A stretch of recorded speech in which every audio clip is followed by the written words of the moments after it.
Buenos días con todo, mi nombre es Jacqueline García de la Universidad Pedro Ruiz Gallo. Soy estudiante de Educación Inicial, segundo ciclo, y el día de hoy estamos aquí para poder hacer la entrevista. Aquí. ¿Me dice su nombre, por favor? Hola, Liz Custodia Montalvo. Ok, vamos a hacerle estas preguntitas para que nos oriente un poquito sobre la historia de este colegio. A continuación vamos a presentar las primeras preguntas del primer eje. Ok.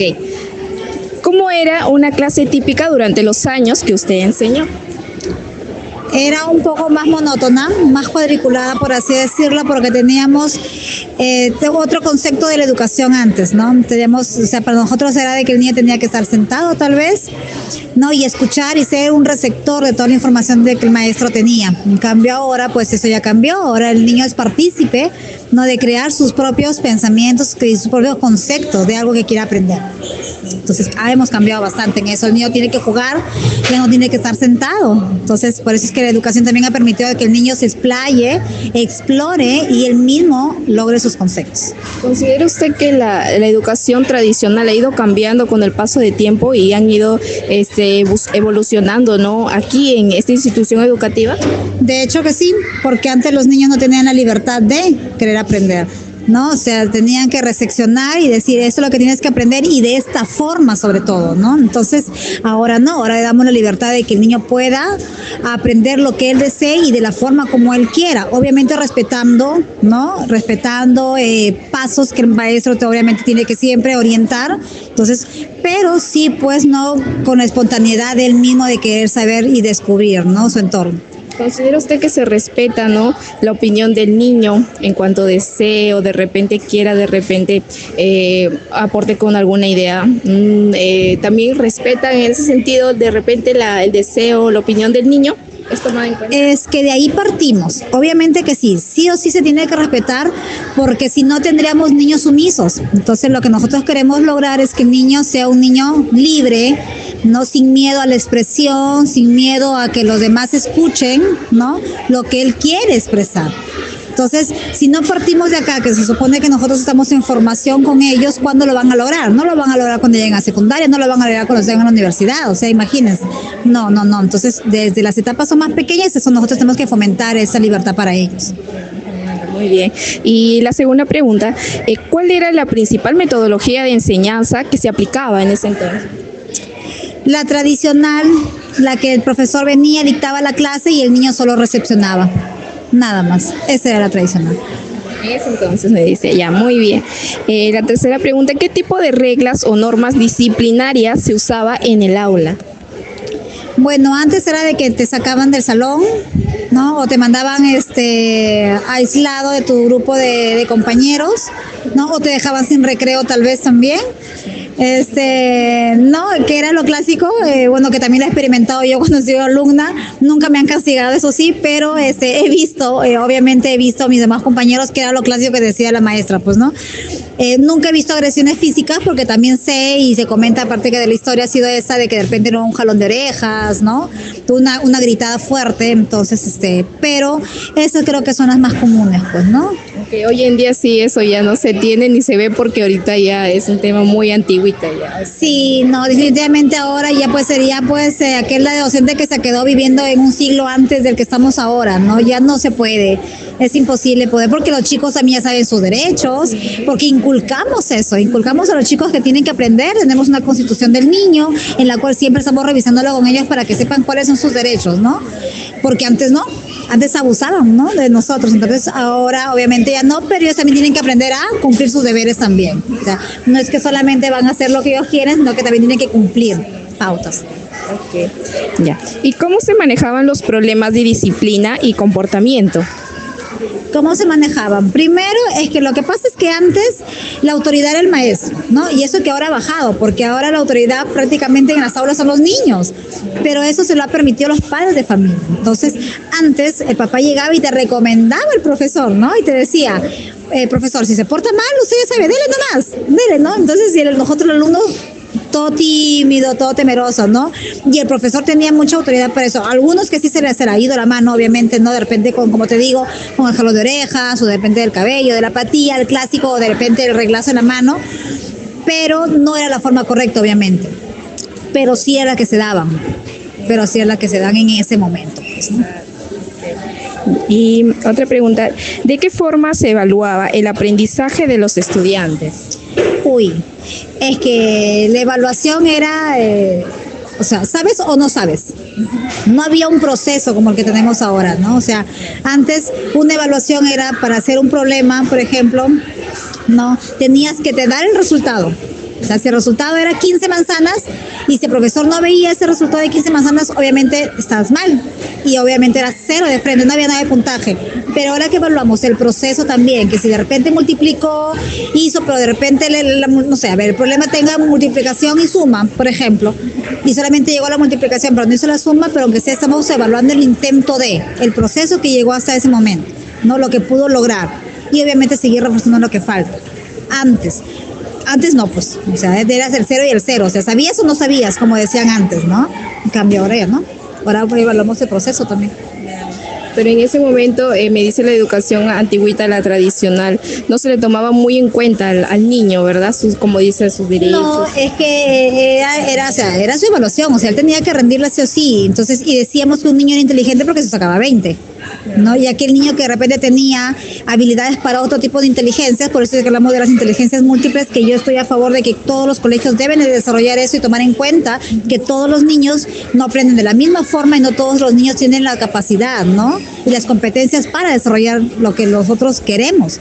Entonces hay que respetar eso también. En cambio antes no, o sea, antes tenías que estudiar y era inteligente aquel niño que se sacaba 20, pero no era inteligente aquel niño que le gustaba bailar, ¿no? Pero si el niño se sacaba 20 en matemáticas y 20 en comunicación, era el niño genio, pues, ¿no? Del aula. Ok. Y la pregunta 6. ¿Existía participación activa del estudiante en clase? ¿Me podría describir un ejemplo? No, antes no era así. No, o sea... ¿Por qué? ¿Qué sucedía allí? ¿Qué sucedía? Que pues el profesor solamente se dedicaba y hacía la clase, o sea, venía, dictaba, te explicaba, copiaba en la pizarra y tú qué hacías era reseccionar sentadito, porque a veces hasta miedo nos daba preguntar antes, ¿no? Porque el profesor puede decir que no se ha entendido, porque se estaba jugando, no se estaba atento, entonces no había. No, era muy cerrada, pues el profesor venía, dictaba, escribía en la pizarra y tú copiabas. No había mucha opción al preguntar. Tampoco existía esto de la comunicación tanto con los niñitos como el profesor, ¿no? No, pues era más parco, o sea, nos querían sí a su forma, porque éramos más apáticos creo que antes. Bueno, yo no, pero si hablamos de la experiencia que he tenido como alumna también, porque obviamente que lo he sido, sí, pues las comparaciones son diferentes. Ya. La siguiente pregunta, ¿cómo se organizaba el tiempo dentro del aula? El inicio, el desarrollo y el cierre. Era más general, ¿no? Y era más cortante, entonces ahora tenemos otros procesos en el aula. Entonces, antes realmente no se regían mucho en eso, era que el profesor llegaba, hacía la clase, la fichita, llena y salías al recreo o salías a la salida, ¿no? En cambio ahora no. Ahora hacemos otro tipo de procesos que nos ayuden a desarrollar los temas diferentes. ¿Por qué? Porque ahora buscamos que el niño, como te decía la primera pregunta que me hiciste, ahora buscamos de que el niño explore, investigue, indague y pueda él mismo sacar su propia conclusión, lo que antes no se hacía. Okay. ¿Y qué rol tenía la autoridad del docente en esa época? Era el docente, pues, ¿no? O sea, era el respeto que se tenía al maestro. Si bien es cierto ahora, sí nos quieren, nos respetan, pero no como era antes. O sea, para nosotros el maestro era, pues, la autoridad.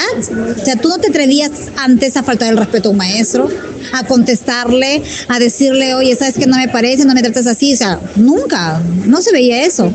No, o sea, no, sabíamos que el maestro era la persona que tú tenías que respetar, pero desgraciadamente ahora ya no. Entonces, pero porque como te digo, los padres se han influenciado en eso, ¿no? Porque a veces los padres también no quieren que les digamos nada a los niños, a pesar de que sabemos que estamos cometiendo errores. Pero si tú no aceptas que tu hijo tiene problemas, entonces vas a seguir tapando sus cosas y no vas a darle preferencia en este caso al profesor. Okay. ¿Y qué cambiaría algo de la forma cómo se enseñaba o se gestionaba el aula en esos años? ¿Cómo? ¿No te escuché? Repito la pregunta. ¿Cambiaría algo de la forma cómo se enseñaba o se gestionaba el aula en esos años? Sí, yo creo que hemos avanzado bastante y nos falta todavía aún más. para aprender, sobre todo para los chicos. Éramos unas aulas, creo, un poco más aburridas, porque ahora podemos bailar, gritar, y eso es parte del proceso de aprendizaje con los chicos, y lo que antes no. Entonces, antes, claro, los maestros eran muy monótonos con sus enseñanzas y no nos hacían juegos, excepto la educación física, pero no teníamos juegos en aula para poder aprender a sumar o para poder multiplicar, o sea, eso no había.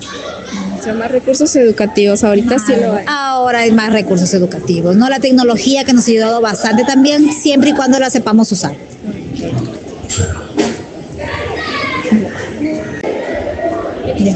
Ya. Y continuando con las preguntas, seguimos con el eje 2. Ok. ¿Qué estrategias utilizaba para enseñar en el aula? ¿Qué estrategias? La caja sorpresa. ¿Y cómo fue Creo que era la que utilizábamos todos en su momento, de que una caja salía todo lo que tú querías trabajar y motivar al niño, ¿no? Para poder extraer los saberes previos. Okay. ¿Y qué aplicaba? ¿Solo la exposición oral o también actividades prácticas? Claro, es que teníamos una secuencia, ¿no? O sea, venía la motivación, extraía saberes previos, venía el conflicto cognitivo, la pregunta clave de la cual nosotros partíamos para poder hacer el desarrollo. Luego de ello venía todo lo que era el trabajo motor con los chicos, o sea, siempre tratábamos de relacionar el tema a trabajar con el cuerpo de los chicos. Después del cuerpo pasamos a lo concreto, y después de lo concreto pasamos a lo gráfico, ¿no? Y terminábamos en una hoja de trabajo siempre.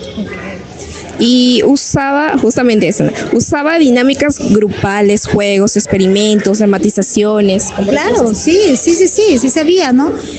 No tanto como ahora, como te digo, porque antes también los materiales eran diferentes, porque de repente para el padre de familia era un poco más cerrada la idea de que un niño tan pequeño, porque somos de inicial, puede explorar de repente o trabajar con algunos objetos que puedan ser peligrosos para ellos, ¿no? Pero ahora creo que ya con toda la información que tú también y con la seguridad, sobre todo de maestra, que tú le muestres al padre de familia y del trabajo que tú vas a hacer con ellos, se pueden lograr más cosas. ¿Y qué materiales didácticos tenían disponibles? Los bloques lógicos, tarros, botellas, piedras, chapitas, o sea, todo lo que era material reciclado realmente, ¿no? Con eso se trabajaba más. Casero, que podrían obtener en sus hogares. Exacto, casero, y que realmente con eso logras muchísimo más que tener un objeto de marca que realmente solamente el niño no le permite pensar. Sí. Porque yo prefiero que mi hija, bueno, yo tengo una niña ya, pero cuando era pequeña yo la dejaba jugar con botellas, con las ollas, con las cucharas, que experimente, que vea cuál es el uso, que ella descubra realmente eso, ¿no? Y no pues darle un objeto que pueda comprar en la tienda donde ella tenga que presentar solamente un botón y vea que el mismo juego haga todo, ¿no? Un mecánico, ok. ¿Y cómo adapta su enseñanza a las diferencias, entre estudiantes? Y a ver, acá lo primero que es la observación, o sea, que influye bastante la información desde la primera semana que vamos a clases, ¿no? Por eso es que nosotros trabajamos siempre lo que es la semana de adaptación. O sea, esta semana de adaptación no solamente le sirve al niño para que esté contento en el salón, ¿no? Que conozca su espacio porque es un lugar nuevo, son maestras nuevas, compañeros nuevos, sino que también le ayuda al maestro a conocerlos, ¿no? Y saber qué condiciones viene cada uno, porque no todos aprenden de la misma manera. Entonces, no aprender de la misma manera, entonces tenemos que ir al ritmo de cada uno y ver la manera de cómo poderlos compenetrar también como equipo. ¿Y tenía en cuenta si aprendían más escuchando, viendo o haciendo? A través de la observación, tú te das cuenta, ¿no? Hay niños que de repente no les gusta jugar en clase, pero te captan solamente con la información, pero hay niños que no, hay niños que realmente necesitan explorar, jugar. Por ejemplo, hablamos de las nociones, ¿no? Vamos a trabajar arriba y abajo, o sea, no solamente en el gráfico, ¿no? Sino que por eso hay un proceso antes, y hay niños que realmente prefieren seguir jugando y no hacer una hoja de trabajo. Y yo, como les digo siempre a las profesoras, ¿no? Porque como yo soy la que las coordino, les digo, no necesitan que un tema siempre termine en una hoja de trabajo. O sea, eso quítenselo de la mente. Yo prefiero que ustedes jueguen, no sé, unas 40 minutos bien jugado con los chicos, y creo que se les va a quedar más la sesión que pintar o marcar en una hoja qué objeto está arriba y qué objeto está abajo. Definitivamente que es así. ¿Se apuestan en ese sentido por las dinámicas, los juegos? Sí. ¿Creen que...? Sí, de hecho que sí, que funcionan, los niños son más libres, se mueven, es el movimiento, la sangre corre por el cuerpo, hay más conexiones neuronales, o sea, definitivamente que sí, es totalmente diferente un niño que está sentado, reseccionando y pintando, marcando una hoja, a que un niño que esté jugando. Es más sano, sobre todo para el niño, ¿no? Y esto le va a ayudar también para su futuro. Okay. ¿Y cómo incorporaba los elementos del contexto cultural o local en sus clases? Del contexto, de lo que pasaba alrededor. Claro, el contexto cultural y local en sus clases. ¿Te refieres a festividades, algo así? Sí. Sí, bueno, es dependiendo en dónde te encuentres y tienes que, pues obviamente, ser los partícipes también de las actividades externas que hay, ¿no? Y enseñarles sobre todo a querer al lugar donde se encuentran. Entonces le dijo, tienes que enseñarles pues sobre Chiclayo, en este caso que estamos acá, las festividades religiosas también que son importantes para ellos, para que no solamente formamos a niños académicamente, sino que también los formamos en valores, en espíritu religioso, católico, y aquellos niños que no lo son también igual tenemos que respetarlo porque obviamente son parte de la sociedad, no se les puede dejar de lado. Pero sí se incluye todas esas festividades para que el niño también pues no solamente venga a aprender claro, exacto. Y daba ejemplos vinculados al entorno del estudiante. Al ejemplo del entorno. ¿Exploraba las lenguas originarias, costumbres o saberes locales? Claro que sí, porque cada niño viene y te cuenta su historia. Cada niño vive diferente en casa y cada familia es una historia diferente de cultura. Entonces es importante a través del diálogo poder conversar con ellos y dejarlos que nos expresen, ¿no? Porque ellos son contentos también cuando te cuentan sus historias, ¿no? Entonces, y comienzan también a darse cuenta que no solamente la vida es en torno a ellos, sino que también hay diferentes familias que tienen diferentes costumbres y que de una u otra forma ellos también pueden jalar de alguna de ellas, ¿no? Y van complementándose para la vida de ellos también. ¿Y cómo preparaba y estructuraba una sesión de clase? Era pues ir a tu diseño curricular. Bueno, antes era el currículo, ¿no? La estructura curricular en mis tiempos, porque soy obviamente un poco más antigua, era la estructura curricular, era igual, buscar las capacidades, los objetivos a trabajar, tus indicadores, antes eran los indicadores que nos permitían evaluar, ¿no? El indicador era el que te permitía evaluar qué es lo que querías no en cada una de sus actividades, tus clases, ¿no? Que trabajabas, ibas y hacías tus momentos de clase, ya teniendo tus competencias, no bien desempeños, eran competencias y capacidades, indicadores, y según a eso ya buscabas, pues, ¿no? Tus estrategias, tu motivación, tu proceso y tu salida, pues, ¿no? Que así se denominaba antes, ¿no? Ahora sí, por cada área hay diferente. Okay. Y justamente esa respuesta que me ha dado, ¿usaba fichas, planificaciones escritas, materiales previos? Claro, sí, como te decía, antes siempre terminamos en una hoja de trabajo una sesión. O sea, sí o sí, ¿no? Como decía, primero era el cuerpo, luego pasábamos al trabajo concreto, como algo material más, ¿no? Lógico, concreto, el fiche, cubos, botellas, que sea lo que tengamos para la clase, y siempre terminábamos en una hoja de trabajo, o sea, siempre. ¿Y hubo alguna innovación metodológica significativa durante su tiempo? ¿Recuerda algún programa, curso o reforma que impulsó nuevos métodos? A ver, siempre uno tiene que estar investigando o viendo y copiando tal vez algunos diseños de otros países, ¿no? Si bien es cierto, no todos los proyectos de otros países van al acorde con nosotros porque somos realidades distintas, pero sí de repente copiar algunas clases, ¿no? Materiales que te permitan desarrollar y poder lograr, con ellos otras cosas, porque obviamente cada país tiene realidades diferentes con los estudiantes. Eso sí, pero te sirve, te ayuda. Y continuando con G3, ¿cómo eran las condiciones físicas del aula donde usted enseñaba? Bueno, he trabajado en colegios particulares que de una u otra forma siempre han mantenido su nivel de estructura para el educando, ¿no? Nunca he trabajado en un colegio nacional, pero en los colegios particulares, por ser particular y por tener un ingreso económico, siempre se han mantenido en buen nivel para poder darles pues a los chicos lo mejor, porque obviamente los papás pagaban. Claro, ok. ¿Y tenían suficiente espacio, ventilación, iluminación? ¿Qué cree usted? Sí, bueno, eran más reducidas las aulas, pero al ser reducidos también no tenían mucha capacidad de niños. O sea, yo trabajaba solamente con 13 niños por aula, ¿no? Y era el tope que necesitábamos, nada más. No permitía la directora tampoco ingresar más. O sea, en ese sentido he trabajado con profesoras que se han sabido respetar eso, ¿no? No aglomerar a los niños en un aula, sino al contrario, respetarlos. Por ese lado sí he tenido la bendición de trabajar con maestras conscientes de... ¿Y la escuela contaba con servicios básicos como agua, luz, baños en buen estado en ese momento? Sí, en todos los colegios que he trabajado, sí. Ok, ¿y cómo cree usted cómo afectaba eso al desarrollo de las clases? ¿Cómo afectaba? Bueno, en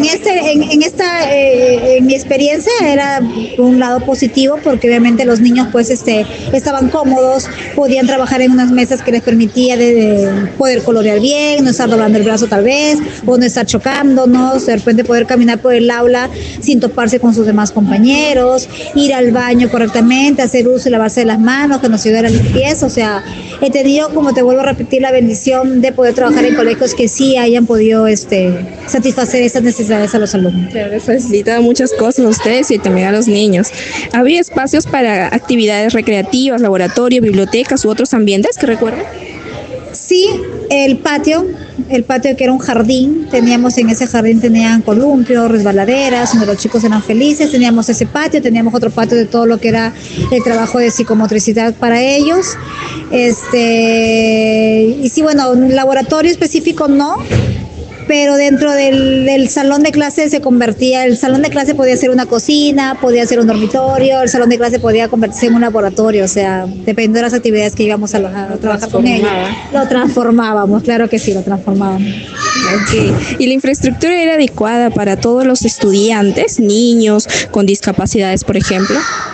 Teníamos rampas. Sí, teníamos rampas. Antes no todos los colegios que trabajó tenían, pero en el último, antes de llegar en el que estoy ahora, sí teníamos rampas para poder ingresar a los chicos, ¿no? Sí teníamos. Sí. ¿Y se hicieron mejoras, remodelaciones o construcciones nuevas durante su periodo? Sí, ha habido mejora acá, sí ha habido mejora, ¿no? Antes no teníamos el patio en el que estábamos, como te decía, porque antes la educación era esa, ¿no? Que solamente el niño venga a estudiar, pero hasta que se dieron cuenta los directivos también que el colegio necesitaba un espacio adicionarlo para que los chicos puedan también desestresarse y no estar todo el día metidos y encerrados en un salón. Bastante. Ok, y continuando con las preguntas del eje 4. ¿Con qué materiales o recursos contaba usted para enseñar? ¿Con qué materiales y recursos? Libros.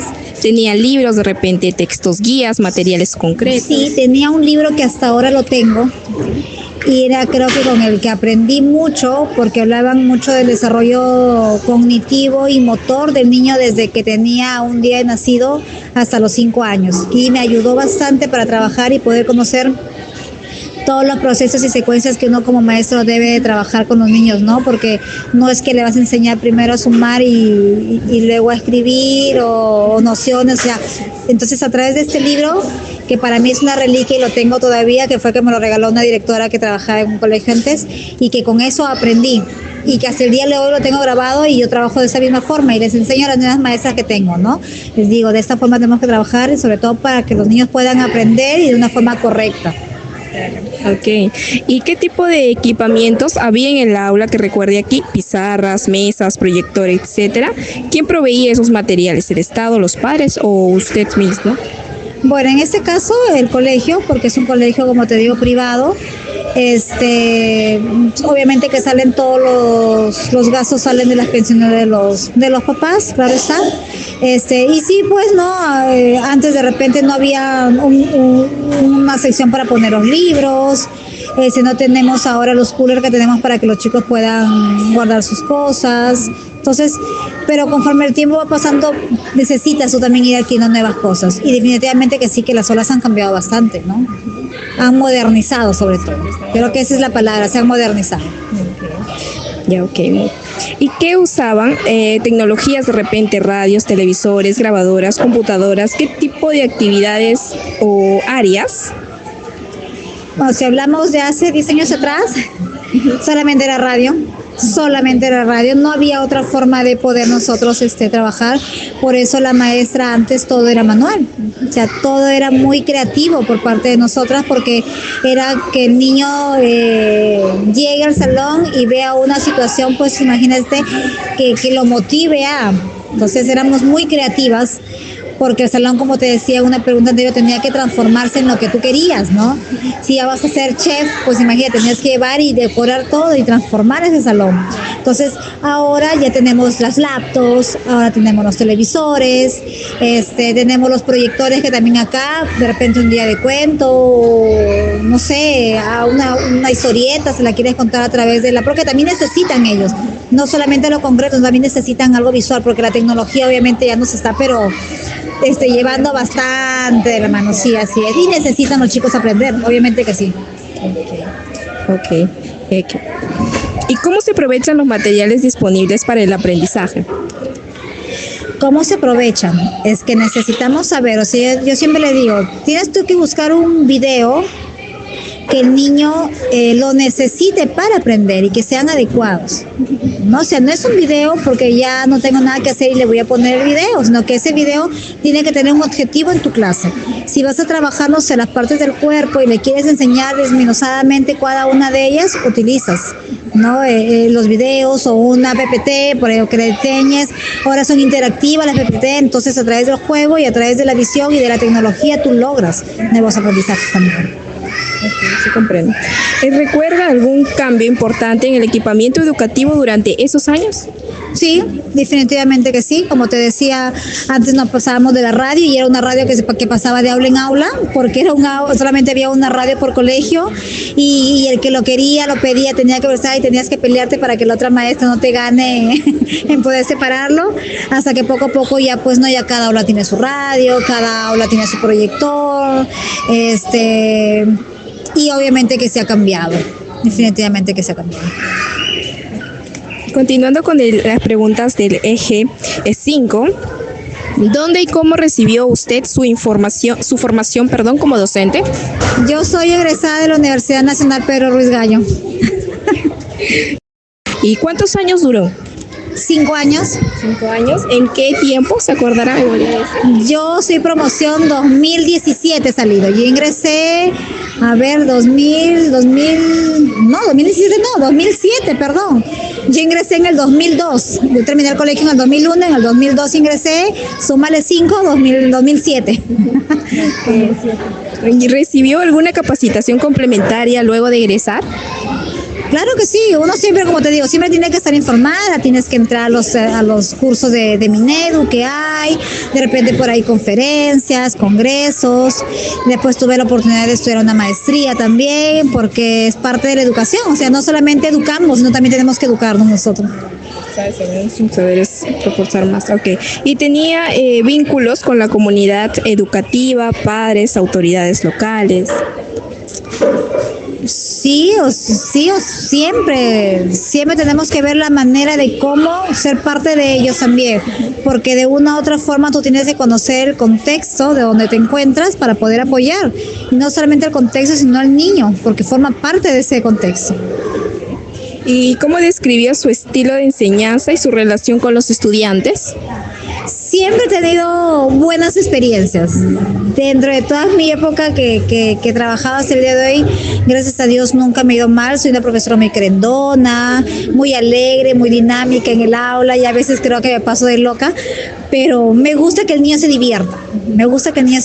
Y creo que a través de esa alegría y esa diversión que siempre les he mostrado, he obtenido bastantes logros. Imagínate que mis primeros alumnos los tengo en España becados. En la universidad, uno tengo en Estados Unidos, que me llaman y de verdad que me llena de orgullo saber que formé a esos pequeñitos cuando estuve iniciando. ¿Y recuerda si había diferencias entre docentes de repente más antiguos y nuevos? ¿Cómo se compartían las experiencias entre colegas? Siempre va a haber la diferencia porque, como tú dices, el tiempo y la experiencia ganada hace que de repente tengas un poco más de diferencia entre un nuevo, ¿no? Pero lo que marca es de que tú como antiguo, por así decirlo, apoyes a los chicos que recién están saliendo y que el chico que recién sale explote a los antiguos, porque a través de las experiencias que han tenido ellos te ayudan a ti a que no caigas en esos errores tal vez, a que seas mejor, porque cuando uno sale del colegio, sale de la universidad, es como que todo es teoría, y dices, y ahora ya estás en un salón de clases, ¿y qué hago? O sea, no te enseñaron a lidiar con un padre de familia, yo estudié 5 años y nunca me enseñaron a cómo voy a enfrentar a un padre de familia si le entrego a un niño golpeado, o si de repente le entregas a un niño con el polo sucio, o de repente con un tomatodo quebrado. Entonces, eso no lo aprendes, eso ya es parte de tu experiencia. Entonces, ahí influye cuando hablamos del círculo, ¿no? De maestros, de que el que recién sale, yo les digo a las chicas, pregunten, no se cansen porque el que no pregunta comete más errores de que aquel que pregunte. Y que el error está permitido, o sea, está permitido que te equivoques, está permitido el error, pero que no está permitido volver a caer 2 veces en el mismo error. Eso sí, no está exacto. Ok, y continuando con el eje 6, ¿cómo describiría usted a los estudiantes de esa época? ¿Qué actitudes predominaban? ¿Interés, respeto, indiferencia o temor? Repito la pregunta. ¿Cómo describía usted a los estudiantes de esa época? ¿Qué actitudes predominaban? ¿Interés, respeto, indiferencia o quizás temor? Yo creo que el interés siempre va a haber. Siempre va a haber el interés de querer aprender y de conocer algo. La curiosidad, exacto, ¿no? Yo creo que siempre es así. El temor quizás a no ser correspondido a esa curiosidad que tú tienes, ¿no? Yo creo que también antes, como te decía, era bien complicado tu poder decir al maestro o que te repita un concepto, ¿no? O preguntarle algo más porque el maestro, o si no estaba preparado o no le parecía, te callaba y te silenciaba, ¿no? Entonces, sí influenciaba realmente la forma de cómo el niño llegue y la de predisposición que tenga también para estar en el salón. Okay. ¿Cómo era su nivel de participación en clase del niño? Era respeto y silencio. Básico. Okay. ¿Y cuáles eran las principales dificultades que enfrentaban para estudiar?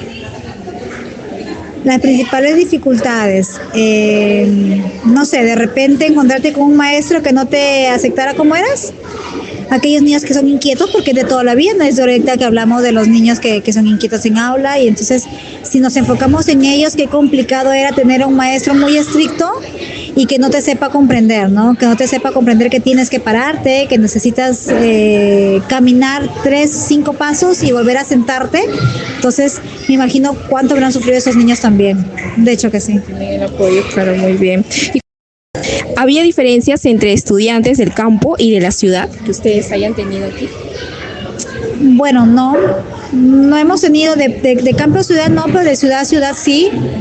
Niños que han venido de otras ciudades, de otros colegios, que son, por ejemplo, hemos tenido niños que vienen de colegios grandes, porque es un colegio pequeño, pero vienen de otros colegios muy reconocidos y realmente que vienen pidiendo ayuda y auxilio ¿no? Entonces, nos han dado la gracia de poder ayudarlos, y sí, pues, se nota la diferencia, obviamente, se nota la diferencia. Okay. ¿Y qué expectativas tenían sobre su futuro educativo o laboral? Eso es lo que mis expectativas eran ser siempre una buena maestra. Siempre me gustó, yo amo lo que hago.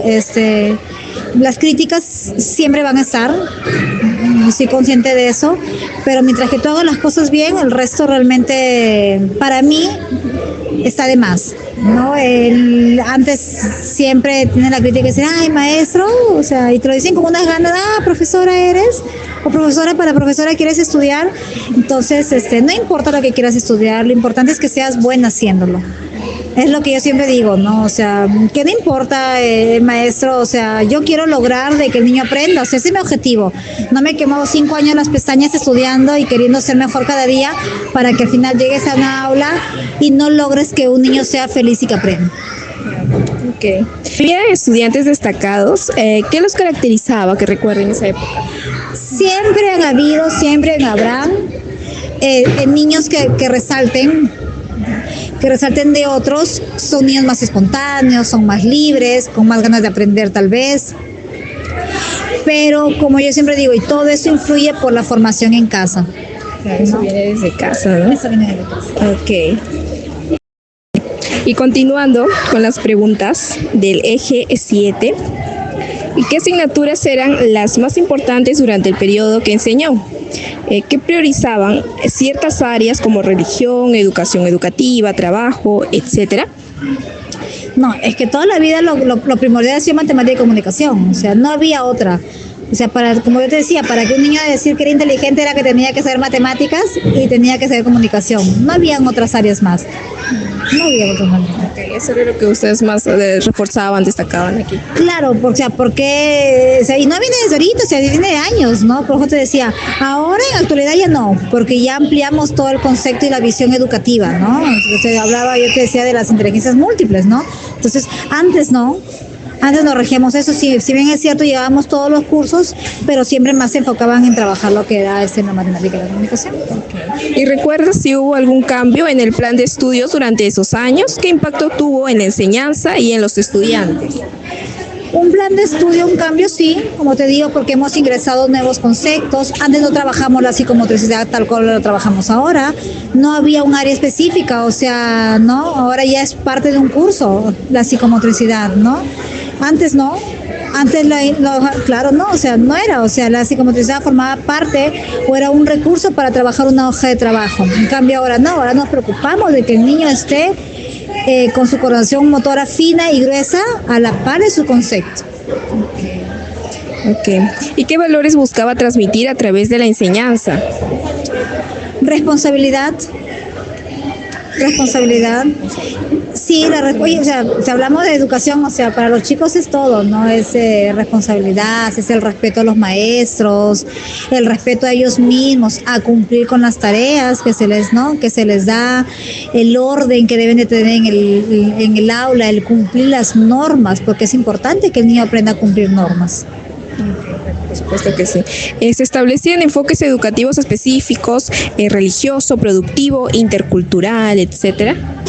Enfoques educativos, sí, bueno, antes no mucho, pero creo que ahora sí, yo creo que la educación ya se ha abierto, ya se ha hecho más extensa en esos aspectos y o sea, incluimos más cosas, ¿no? Y sobre todo en educación, o sea, ahora en educación inicial que ya se está desplayando más, ¿no?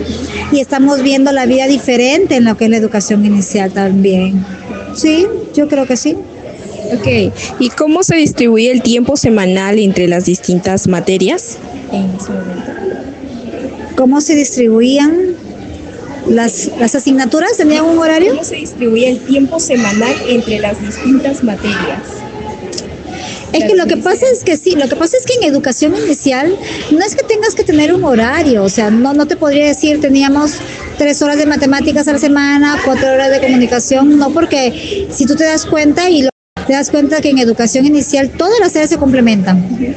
Entonces tú con un tema puedes trabajar varias áreas, ¿no? Entonces, por ejemplo, vas a trabajar la vocal E.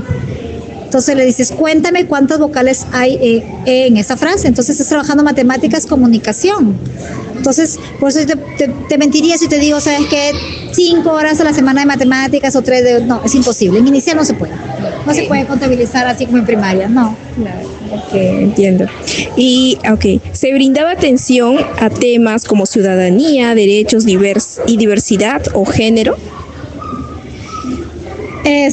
Creo que no, antes no había tanto conflicto social como el que tenemos ahora.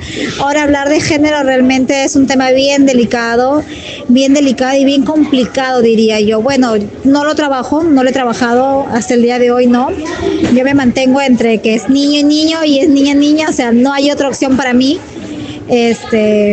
Y bueno, se respeta, sí, tal vez, ¿no? Si me llegue un niño que los papás sí, he tenido una niña que su mamá era lesbiana, era gay, y me lo dijo abiertamente, entonces tengo que aprender a respetar también, ¿no? Aprendí a conocer a la familia también, a conocer a ellos, todo con respeto, mientras que yo respetaba nuestras costumbres y la formación que uno le da como maestra y no interfiere en eso, no hay ningún problema, nos vamos a llevar bien. Ok, todo con respeto y al margen, ok, Muy bien.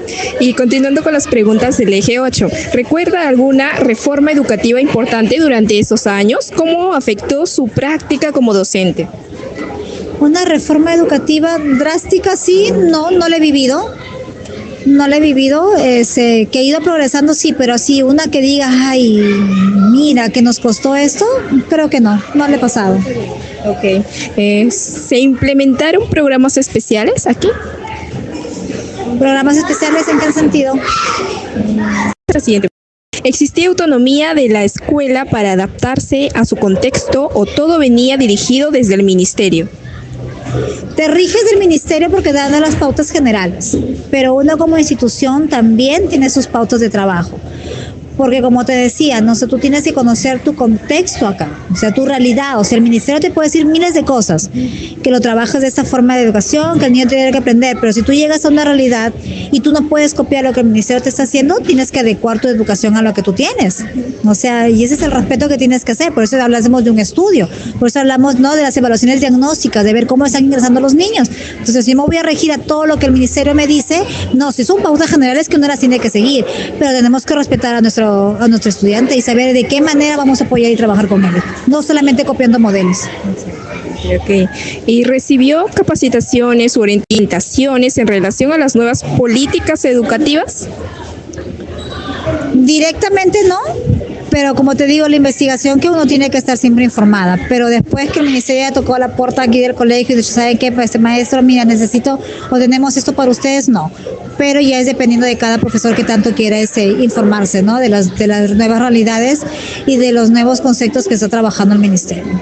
Okay. ¿Y hubo alguna política o directiva con la que usted no estuviera de acuerdo? Y si fuera así, ¿por qué?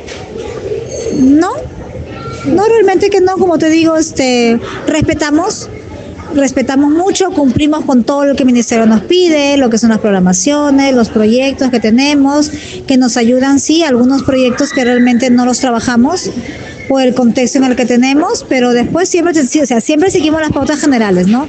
Pero nos regimos a lo que tenemos que trabajar en el colegio. Y la última pregunta, ¿se impulsaron políticas específicas sobre género, inclusión o interculturalidad? Género no lo hemos trabajado. Inclusión sí, porque tenemos en el colegio un grupo de niños con diferentes capacidades. Tenemos niños autistas, niños con Asperger, y que los niños han aprendido a convivir con ellos, ¿no? Siempre resaltamos ellos, con el trabajo para ellos también. Niños que se sienten cómodos, que nos han recomendado también, porque los respetamos y los amamos, porque todos al final somos iguales. Okay, muchas gracias por la entrevista, eso sería todo. Gracias.